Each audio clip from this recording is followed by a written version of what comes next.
말씀 제목은 본문에 있는 대로입니다. 다 이루었다. 자, 오늘 본문은 주님께서 죽음을 앞두고 하신 말씀이십니다. 지금까지 수백억의 사람들이 죽음을 맞았지만 예수님처럼 죽음을 맞이한 사람은 한 사람도 없었습니다. 인류 역사를 돌아보게 되면 많은 종교 지도자들이 있었습니다. 지금도 몇몇의 종교 지도자들은 숭배를 받기도 하고 사람들의 입에 오르내리기도 하고 있습니다. 하지만 누구도 예수님처럼 인류에게 가장 강한 인상을 주고 깊은 또 인상을 남긴 인물은 없습니다. 인류 역사 중에서 모든 인물들 중에서 예수님보다 더 사람들의 관심을 끌 만한 그런 인물이 있었습니까? 네, 없었죠. 지금도 그분의 탄생을 기점으로 한 달력을 쓰고 있습니다. 2021년, 바로 예수님께서 이 땅에 오신 지 2021년째가 됐다는 달력을 전 세계 모든 사람들이 쓰고 있는 것입니다. 영어로 히스토리라고 말할 수 있죠. 그분의 이야기, 예수님께서 오신 이야기 속에 살고 있는 것입니다. 부인 못하는 것입니다. 근데 그분께서 오신 목적이 무엇입니까? 그분의 죽으심은 정말로 독보적입니다. 남다릅니다. 그분께서 죽음을 앞두고 하신 오늘 본문의 말씀을 보십시오. 다 이루었다 말씀하셨습니다. 주님께서 다 이루셨습니다. 자, 여러분은 이 말씀이 무엇을 의미하는지 아시죠? 모르시는 분들은 오늘 꼭 알게 되기를 원하시고, 또 아는 분들은 더 깊이, 더 온전히, 더 새롭게 알게 되는 시간이 되기를 바랍니다. 다 이루었다. 무슨 뜻입니까? 첫 번째로, 성경의 기록이 완성되었다는 그런 뜻이죠. 자, 우리가 성경을 신뢰할 수 있는 이유가 무엇입니까? 성경에는 예언이 있기 때문에 그렇습니다. 근데 예언만 있고 성취가 없다면 무슨 의미가 있겠습니까? 성경에는 예언이 있고 성취가 있다는 것이죠. 성경대로 주님께서는 우리 죄들로 인하여 죽으시기 위해서 오셨고, 그렇게 지금 죽음을 맞고 계시는 것입니다. 성경에 예언의 성취가 있기 때문에 우리는 성경을 신뢰할 수 있는 것이고, 이 성경이 하나님 말씀이라고 하는 사실을 부인 못하는 것입니다. 성경에는 예수님께서 탄생하시기 전 수백 년 전부터 선지자들에 의해서 그렇게 그분이 오실 것이, 또 그분께서 오셔서 어떤 일들을 하실 것이 다 예언되어 있습니다. 예수님께서 여인에게서, 그것도 처녀에게서 오실 것을 예언되었고, 다윗의 자손으로 오실 것이며 베들레헴에서 태어날 것이고, 그리고 이집트로 피난했다가 다시 돌아오게 될 것이고, 나귀 새끼를 타고 예루살렘에 입성하실 것이고, 그분께서 안진뱅이를 걷게 하시고, 또 귀머거리를 듣게 하실 것이고, 벙어리를 또 말하게 할 것이고 하는 외에 이런저런 일들을 하실 것이 다 예언되어 있었습니다.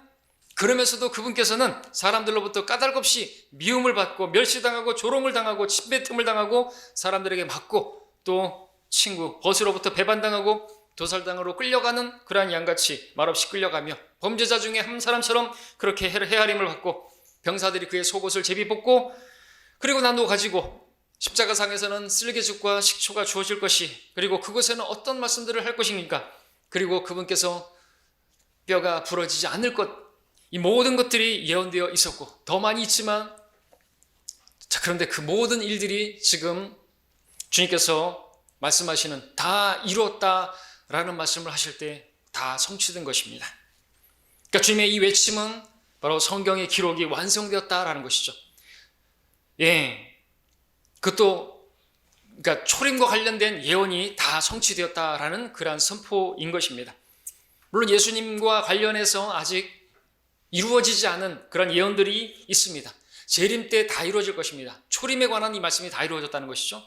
구약의 예언에 보게 되면 어떤 때는 초림과 재림의 구분이 없이 그렇게 하나의 일처럼 그렇게 예언되어 많은 구절들을 보게 됩니다. 대표적인 구절이 이사야서 61장 1, 2절이죠. 우리 함께 보겠습니다. 이사야서 61장 1절, 2절.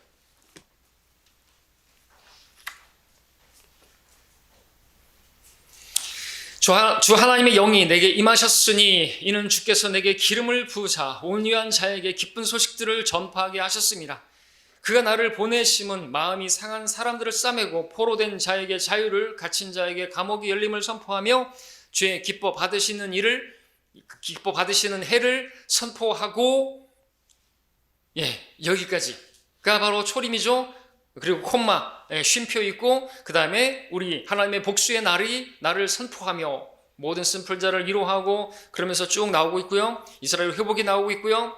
10절 같은 경우 보면은 내가 주를 크게 기뻐하겠으며 내 혼이 내 하나님을 기뻐하리니 이는 그가 구원의 의복으로 나를 입혀주셨고 그가 나를 의의 것으로 덮어주시며 마치 신랑이 장식물로 자신을 꾸민 것 같이 신부가 보석으로 자신을 단장한 같이 하셨습니다 하는 이 말씀까지 또 쭉 나오는데, 재림과 또 우리 계시록에서 보는 새 예루살렘이 하늘에서 내려오는 것이, 이런 것들이 다 예언되어 있는 것이죠. 여기서 보는 것은 바로 이사야서 61장 1절과 2절, 2절의 상반절까지가 바로 초림이고, 주님께서 이 말씀을 나사렛 회당의 회당에서 말씀하시죠. 우리 누가복음 4장 가서 보겠습니다.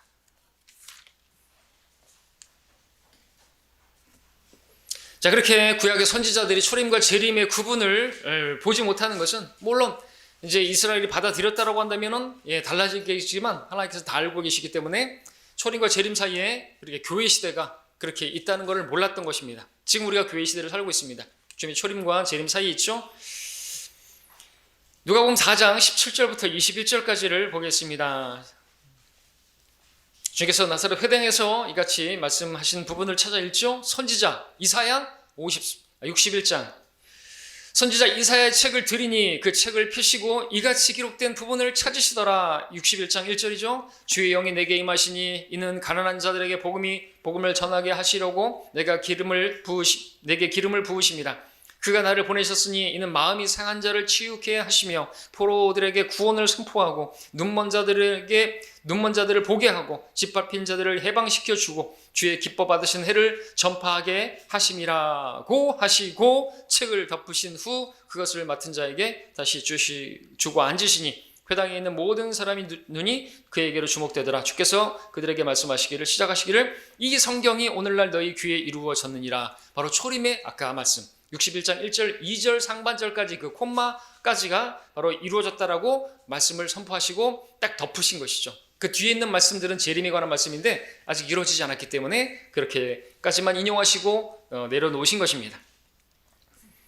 그러나 재림 때가 되면 이제 61장 2절의 그 이후에 이스라엘의 회복과 아까 우리 10절에서 봤던 그런 말씀들, 새 예루살렘이 하늘에서 내려오는 보석으로 단장한 그러한 신부를 위해서 단장한 것 같은 그런 것이 다 예언 성취가 될 것입니다. 근데 아직 이루어지진 않았습니다. 그러나 반드시 이루어질 것입니다. 어떻게 이루어질까요? 문자적으로 이루어질 것입니다. 주님께서 초림하셨을 때 문자적으로 예언된 그대로 이루어졌던 것처럼 재림도 그렇게 이루어질 것입니다. 그 또한 모든 일들이 다 이루어지게 되면 주님께서 십자가상에서 오늘 본문에서 다 이루었다라고 말씀하셨던 것처럼 또 그 모든 일들이 다 이루어지게 되면 다 이루었다 말씀하실 것입니다. 아닌 게 아니라 계시록 21장 6절에 보니까 그렇게 외치고 계십니다. 다 이루었노라. 나는 알파와 오메가요 시작과 끝이라. 내가 목마른 자에게 생명수의 샘을 값없이 주리라. 다 이룬 것입니다. 완료를 뜻한 것이죠. 다 끝난 것입니다. 자, 놀랍죠? 놀라운 것은 무엇을 말씀하시냐니까 그 모든 것들이 다 이미 이루어진 것처럼 지금 계시록에서는 선포하고 있는 것입니다. 성경은 아직 우리에게 일어나지 않은 일도 마치 일어난 일처럼 그렇게 선포하고 있는 것을 보게 되는 것이죠. 주님께서는 영원 가운데 거하시는 분이십니다. 우리 인간의 편에서는 과거, 현재, 미래가 있지만 하나님께서는 과거, 현재, 미래가 없습니다. 앞으로 이루어질 일도 이루어진 것처럼 말씀하고 계시는 것을 보게 되죠. 사도 요한은 미래로 가서 그 모든 일들을 다 보고 기록하는 것입니다. 예루살렘이 하늘에서 내려오는 것도 다 봤고요. 그러니까 우리가 오늘날 예루살렘이 완공됐느냐 아직 완공되지 않았느냐 이거 가지고 우리가 따질 문제는 아닌 것입니다. 우리 편에서는 그렇지만 하나님께서는 없는 것도 있는 것처럼 부르시는 분이기 때문에 그렇죠. 하나님께서는 말씀으로 모든 걸 창조하셨던 분이신데 그 예루살렘 도성 하나 만드시는 거는 그거는 유도 아닌 것이죠. 우리 처소를 예비하시고 또 예비되면 오신다고 하셨지만 우리 편에서 그렇게 말씀하시는 것이죠. 근데 그걸 완성됐느냐 안 됐느냐 그거 가지고 따질 문제는 아닌 거죠. 자, 요한은 미래로 시간 이동해가지고 이미 다 이루어진 일을 이렇게 보고 기록하는 것입니다. 때문에 계시록 20장 15절에서 누구든지 생명의 책에 기록되지 않은 자들은 불못에 던져지더라 그렇게 말씀하고 있는데 실제로 불못에 던져지는 것을 직접 보면서 기록하고 있었기 때문에 던져지더라고 기록하고 있는 것이죠.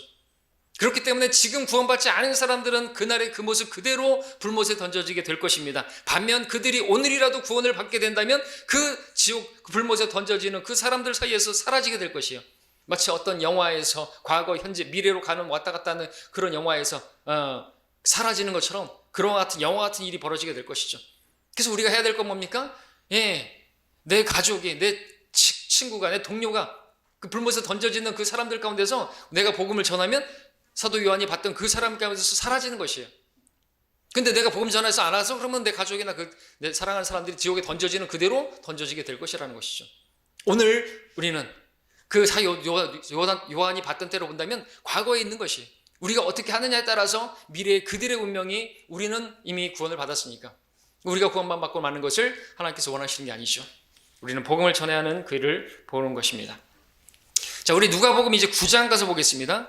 자, 우리는 다 이루었다고 하시는 말씀을 지금 보고 있습니다. 주님께서는 다 이루었다 말씀하셨고 또 계시록에서는 다 이루었다라고 하는 이제 재림과 관련해서 모든 말씀이 다 이루어진 것을 보았습니다. 우리는 지금 초림에 관한 다 이루었다는 말씀을 보는 겁니다. 9장 30절 보겠습니다. 누가복음 9장 30절. 자, 역시나 잘 아시는 말씀이죠.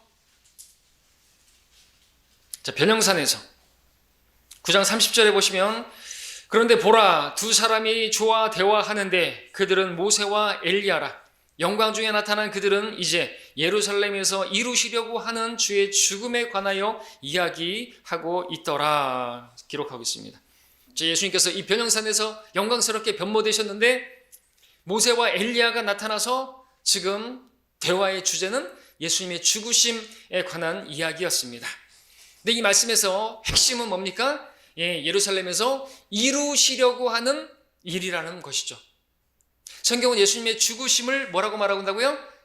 이루시려고 하는 그 일이라고 말하고 있는 것이죠. 그러니까 예수님께서 십자가에서 죽으신 것은 이루시기 위함이지 실패가 아닌 것입니다. 패배가 한 게 아닌 거 아니에요. 이루신 거예요, 이루신 거.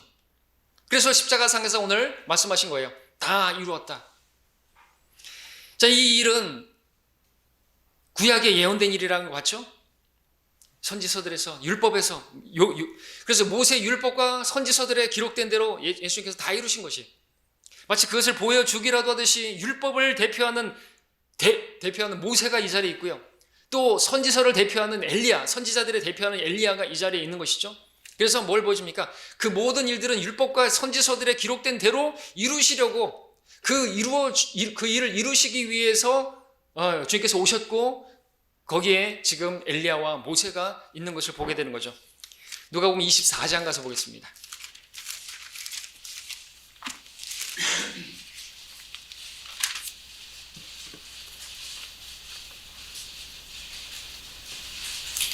(24장) 44절도 보시면 그래서 이제 여기서 보는 겁니다.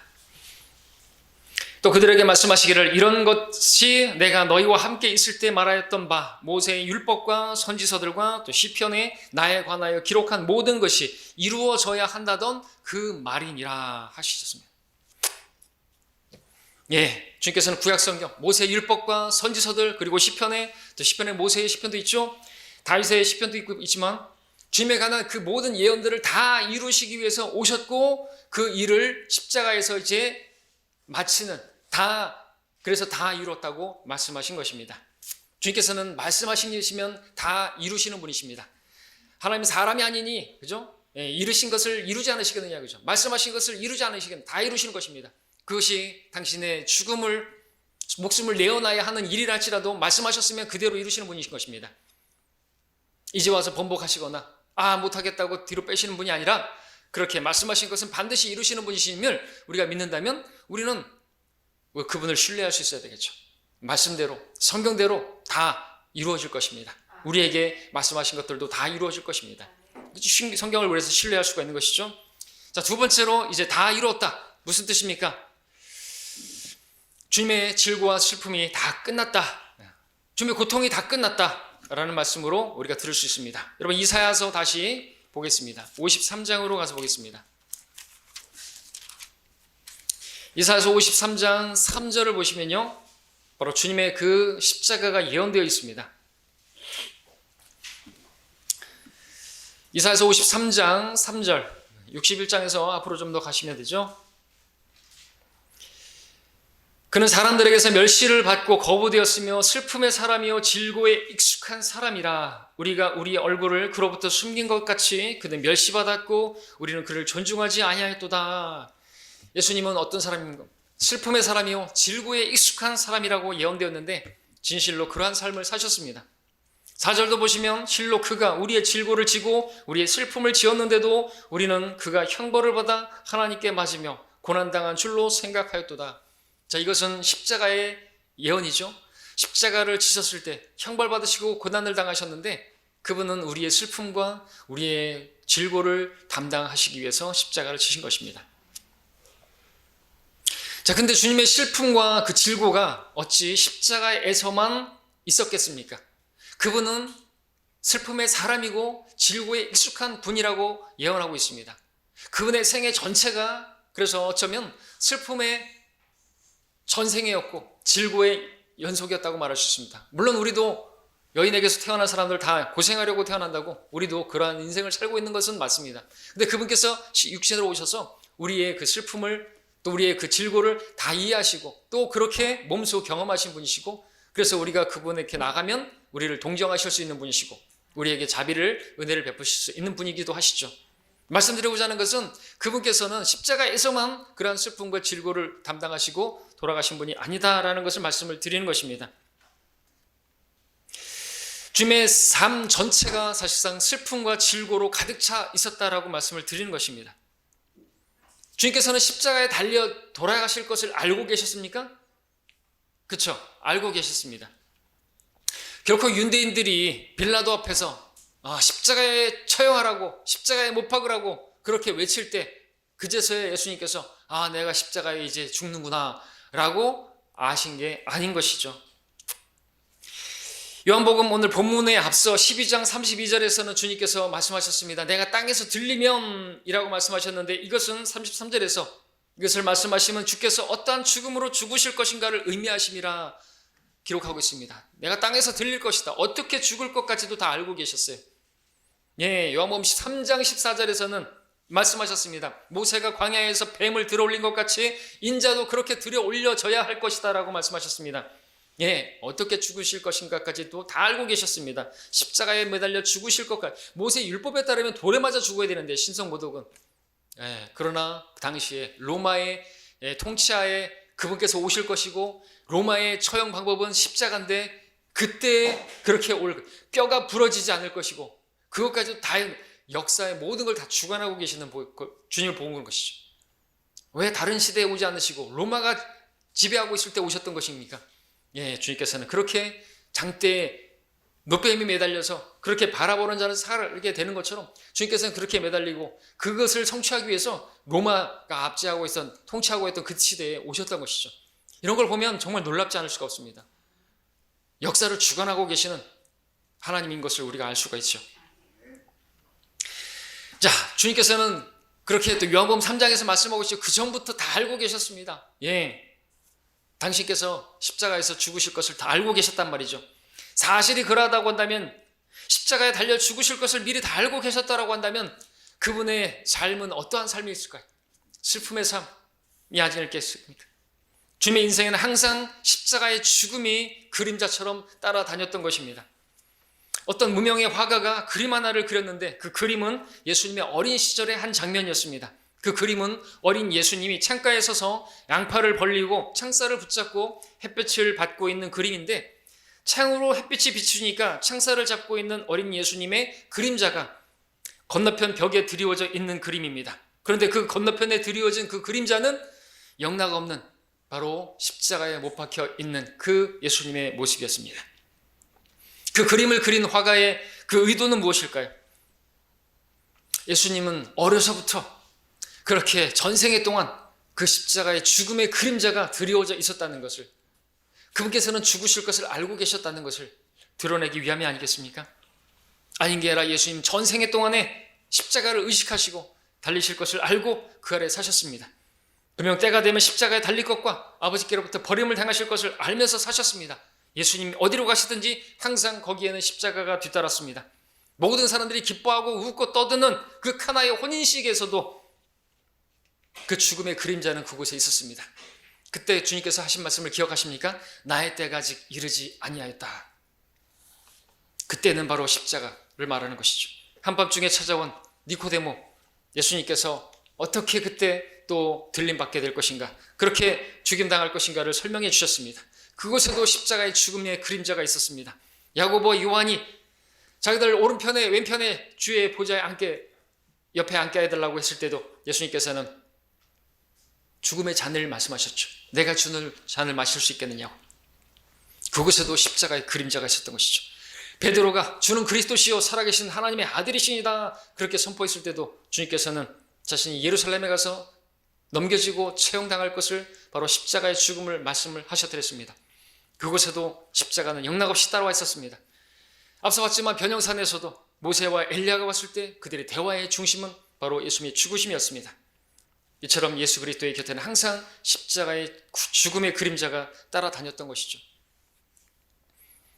만약 여러분들이 어느 날 예수님처럼 그렇게 잔인하게 폭력적으로 죽게 될 것을 여러분이 분명히 알고 사신다면 어떨 것 같습니까? 아침에 일어나도 밥을 먹을 때도 무슨 일을 하더라도 잠자리에 눕더라도 항상 그 생각이 떠나지 않을 것입니다. 또는 여러분들이 사형 선고를 받고 교도소에서 복무 중이라고 생각해 보십시오. 사형 집행이 이루어지는 그 날까지 여러분의 삶은, 그 교도소의 삶은 어떤 삶일 거라고 생각하십니까? 그곳에서의 삶, 웃을 수 있을까요? 이 기독교 서적이나 어떤 기독교 그림에는 웃으시는 예수님이라는 책과 그림들이 그렇게 인터넷에서 돌아다니는 것도 봤는데, 성경에는 예수님께서 웃으셨다는 말은 한 번도 나오지 않습니다.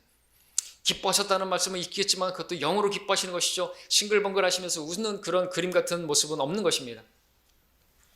그분은 슬픔의 사람이시고 항상 죽음의 그림자가 따라다녔던 것입니다. 질고에 익숙하신 분이시고, 그래서 우리는 예수님의 고통을 십자가에서만 바라보는 게 아니죠. 예수님의 정신적 고통과 육체적 고통은 전생에 있었던 것입니다. 그분은 또 목수의 아들로서 3D 직종에서 엄청난 고생을 하시면서 잘하셨습니다. 자, 겟세마네에서 그 고통이 극에 달해서 땀방울이 핏방울이 되도록 그렇게 간절히 기도하셨습니다. 때문에 할 수만 있다면 이 잔을 내게서 옮겨달라고 그렇게 기도하실 수밖에 없었습니다. 그렇게 그리고 그 기도가 끝났을 때 드디어 올 것이 왔습니다. 주님께서 유다의 배반을 받으시고 부당한 재판을 받으시고 멸시와 천대와 모욕을 받으시고 침뱉음과 주먹질을 당하시고 가시면들관을 쓰셨습니다. 채찍이 온몸을 상하게 했고 이후 십자가를 지고 골고다로 향하셨습니다. 그 십자가, 평생을 따라다녔던 그 십자가, 이제 그 십자가를 지고 골고다로 향합니다.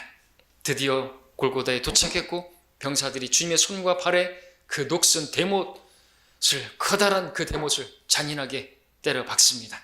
주님의 육체적 고통이 극에 달합니다. 거기에 여전히 조롱하는 말들이 들려와서 정신적 고통은 더할 것입니다. 이제 그 모든 일이 지나가고 이제 십자가에 달려서 죽음을 바로 앞에 두고 있습니다. 모든 그 슬픔과 질고와 그 고난과 그 정신적 육체적 고통이 이제 끝날 때가 다가오고 있습니다. 인간적으로 생각해 본다면 어쩌면 이 순간 주님은 어쩌면 홀가분했을 것이다 생각할 수 있습니다. 이제 모든 것이 지나갑니다. 질고와 슬픔이, 고난과 고통이 끝나갑니다. 33년 동안 따라다녔던 주님의 그 슬픔과 그 질고가 이제 마침표를 찍는 순간입니다. 다 이루었다. 영어로 it is finished. 다 끝났다. 이 또한 지나갈 것이다. 주님의 슬픔과 질고가 다 끝났습니다. 얼마나 후련하실까요? 어떻게 보면. 자, 주님 왜 이 같은 고난을 당하셨습니까? 왜 이런 슬픔을, 이런 질고를 당하신 것입니까? 우리를 복음으로 낳아서 생명을 주시기 위해서 이런 엄청난 그런 고난과 고통을 당하셨음을 우리를 기억해야 되는 것입니다. 오늘 주님의 슬픔을, 그 질고를, 그 고난을, 그 순환을 잊어서는 안 되는 것이죠. 십자가에서 살이 찢기시고 그 피 흘리신 주님의 죽으심을 우리는 오늘 또 기억하기 위해서 만찬식을 행합니다. 그것이 곧 나를 위해서, 내 더러운 죄들을 씻기 위해서, 깨끗하게 하시기 위해서 그렇게 죽임당하신 것을 알고 우리는 그분을 더 사랑하고 그분을 더 섬기고 또 그분께 감사하는 삶을 살아야 할 것입니다. 그 삶이 주님께서 십자가에서 다 이뤘다라고 말씀하신 그 의미를 아는 성도의 삶이기 때문에 그렇죠. 마지막으로 세 번째, 다 이뤘다. 무슨 뜻입니까? 우리 죄값이 다 지불되었다라는 뜻입니다. 주님께서 오신 것은 죄인들의 죄값을 갚아주시기 위함이었습니다. 주님께서는 많은 사람들을 위하여 자기 생명을 몸값으로 주려고 온 것이라 말씀하셨습니다. 주님의 몸값이 지불됨으로 우리의 모든 죄값이 다 갚아졌습니다. 다 이루었다. 헬라어로 뭐라고요? 테테레스테. 이 단어가 많이 사용된 곳이 발견되었는데 다름 아닌 영수증에서 발견되었습니다. 영수증이 그토록 오랜 시간이 지났는데도 잘 보존되어서 그 단어가 읽을 수가 있었던 것은 그것이 영수증이었기 때문이라는 거죠. 왜냐하면 값을 지불했다라고 하는 영수증은 오랫동안 보존을 해야 되기 때문에 그렇죠. 여러분들도 영수증 몇 년 동안 보관하라는 그런 말이 있지 않았습니까? 그죠? 그래서 그렇게 오랫동안 보관되었고 그래서 거기에 많이 활용되었다는 것을 보게 된다는 거죠. 자, 그렇다면 이 다 이루었다, 다 지불되었다라는 말인데 이 말씀은 저 여러분들이 마음속에 항상 간직하고 있어야 할 구원의 영수증 같다고 말할 수 있겠죠. 간직하고 있어야 되는 것입니다.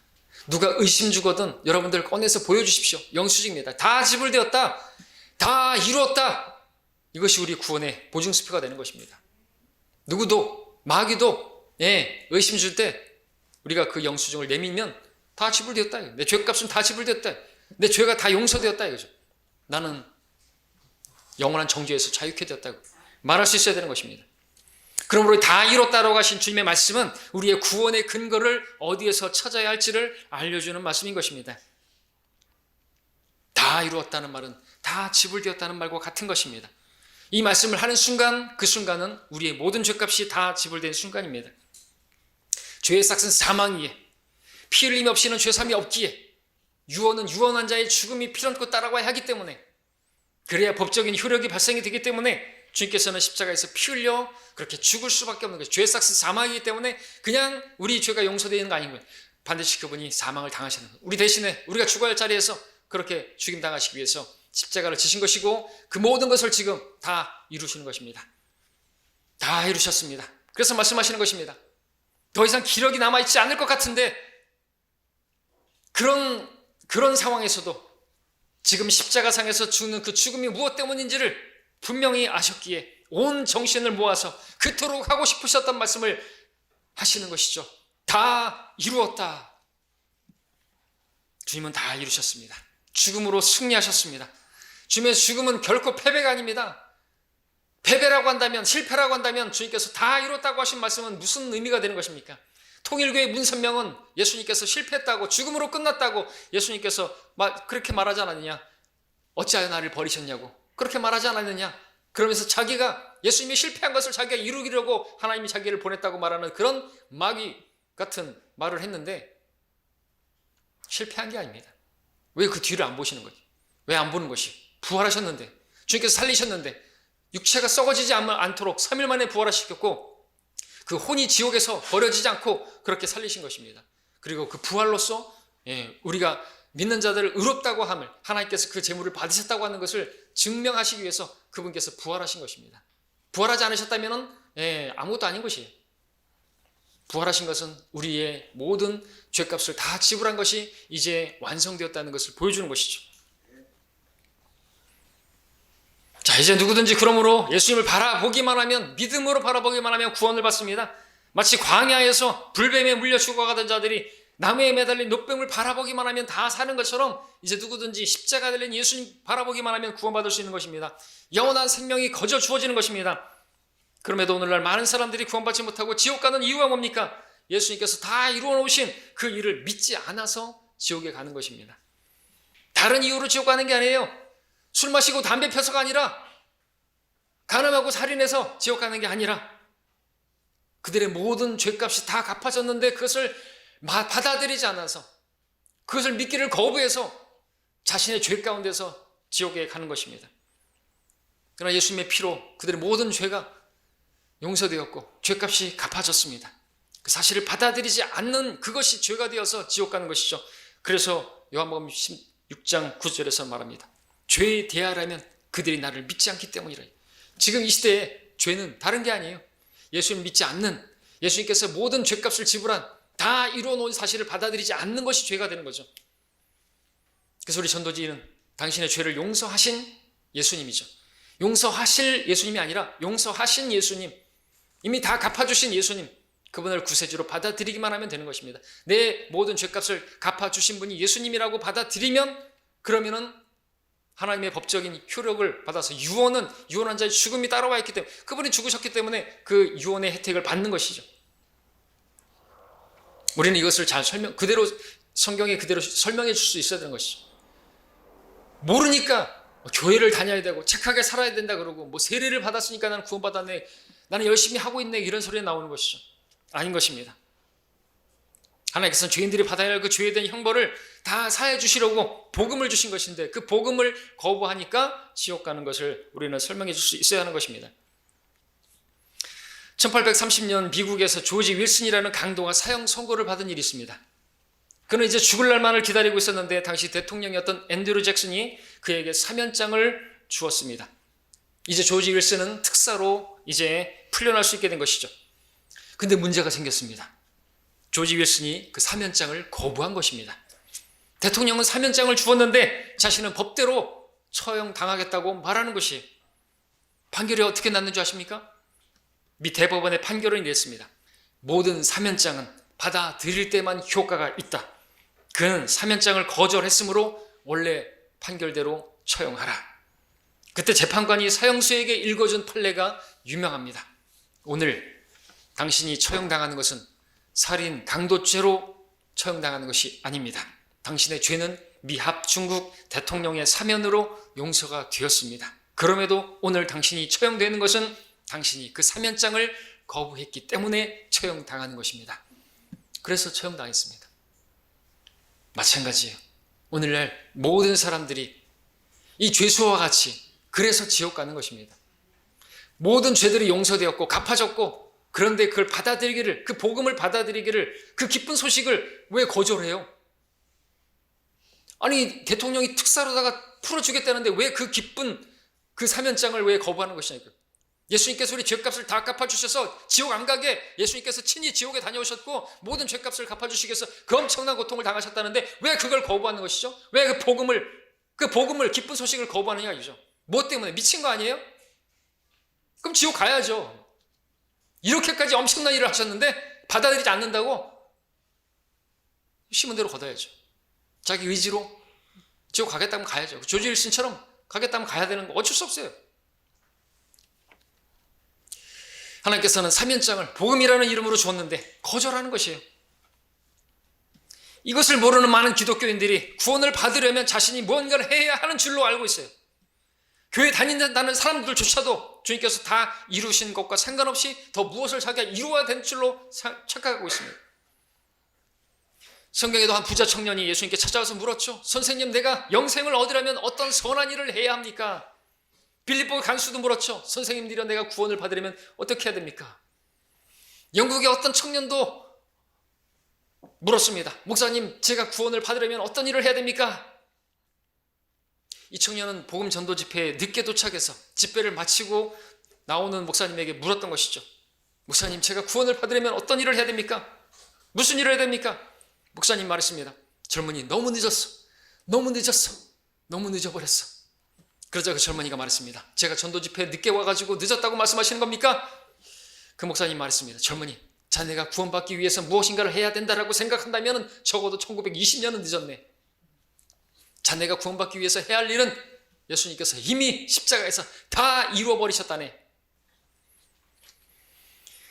여러분, 주님께서 다 이루셨습니다. 여러분, 주위에서 내가 구원을 받으려면 내가 어떻게 해야 되냐고 물어보거들랑 여러분들도 말씀해 주십시오. 너무 늦었다고. 이미 예수님께서 네가 구원받아야 할 일을 다 이루어버리셨다고. 너는 그 이루어 놓은 일을 받아들이기만 하면 된다고. 행위로 구원받는다고요? 자기가 하는 행위가 하나님께서 받아들이실 만한 그렇게 큰 거예요? 아니면 하나님께서 행하신 그 일이 큰 것이? 행위를 의지할 것 같으면 내 행위가 아니라 하나님께서 행하신 그 행위를 의지해야죠. 하나님께서 다 이루어 놓은 그 행위를 받아들이면 구원받는 것이지, 내가 무슨 뭘 한다고 해서 구원이 됩니까? 자, 예수님께서 다 이루었다 말씀하셨습니다. 무슨 뜻이죠? 말 그대로예요. 다 이루셨습니다. 만약 누군가의 믿음이 예수님께서 말씀하신 것과 다른 것을 믿고 있다고 한다면 말씀에 기록된 대로 심판하실 하나님을 거짓말쟁이라고 말하는 것이고 그 마귀에게 속는 것이고 그렇습니다. 우리 주위에는 기독교인이라고 하면서 예수님을 거짓말쟁이로 만드는 많은 사람들이 있습니다. 그리스도인이라 하면서 자신의 힘으로 구원받기 위해서 노력하거나 시도하는 사람들은 예수님을 거짓말쟁이로 만드는 것이에요. 왜냐하면 예수님께서 다 이뤘다고 말씀하셨는데 그 말씀이 사실이 아니라고 생각하기 때문에 자신의 노력을 통해서 구원을 이루려고 하기 때문에 자신이 무엇인가를 이루어야 한다고 구원을 그래서 구원 받을 수 있다고 생각하는 사람들은 예수님께서 다 이뤘다고 하신 그 말씀이 거짓말이거나 아니면 다 이뤘다고 하신 그 말씀이 사실은 다 이룬 것이 아니라고 그렇게 생각하는 것밖에는 아무것도 아닌 것이죠. 그러나 예수님께서 다 이뤘다고 하신 건 다 이룬 것이지 다 이룬 것이 아닌 게 아닌 것이고 그런 것이 아닌 것이죠. 자, 여러분은 어떻게 생각하시고 여러분은 어떻게 믿고 계십니까? 예수님께서 다 이뤘다고 믿으십니까? 그러면 여러분 구원받는 것이에요. 말씀을 맺겠습니다. 예수님께서는 다 이루셨습니다. 이 말씀을 우리가 믿으면 구원받는 것이에요. 내가 해야 할 일은 아무것도 없다. 내가 구원받기 위해서 해야 할 일은 예수님께서 다 이루셨다. 내 모든 죄값을 다 지불하셨다. 믿으면 구원인 것이죠. 성경은 우리가 이것을 믿으라고 말씀하고 있습니다. 근데 그것으로 다가 아니에요. 우리가 이걸 믿었다면 우리는 이것을 다른 사람에게 또 전달해 줄 수 있어야 되는 것입니다. 성경은 우리가 이것을 알고만 있으라고 말씀하신 게 아니기 때문에 그렇습니다. 우리만 이 사실을 믿고 구원받으면 그것으로 충분하다고 주께서 말씀하지 않으셨습니다. 이 사실을 모르는 사람들에게, 이 사실을 모르고 지옥 가는 사람들에게 이 사실을 알려주기만 하면 그들도 구원받을 수가 있는 것입니다. 예수님께서 다 이루셨으니까 그것만 받아들이라고, 그러면 너의 구원도 이루어지는 거라고 그렇게 말해 줄 수 있어야 되겠죠. 혹시 이 자리에 아직 예수님께서 십자가에서 무엇을 하셨는지 모르시는 분 계십니까? 그렇다면 지금 받아들이십시오. 예수님께서 다 이루셨습니다. 아직 구원받지 않은 분이 계십니까? 구원의 확신이 없는 분이 계십니까? 네, 그분들을 위해서 기도하겠습니다. 우리 잠시 머리 숙이시겠습니다.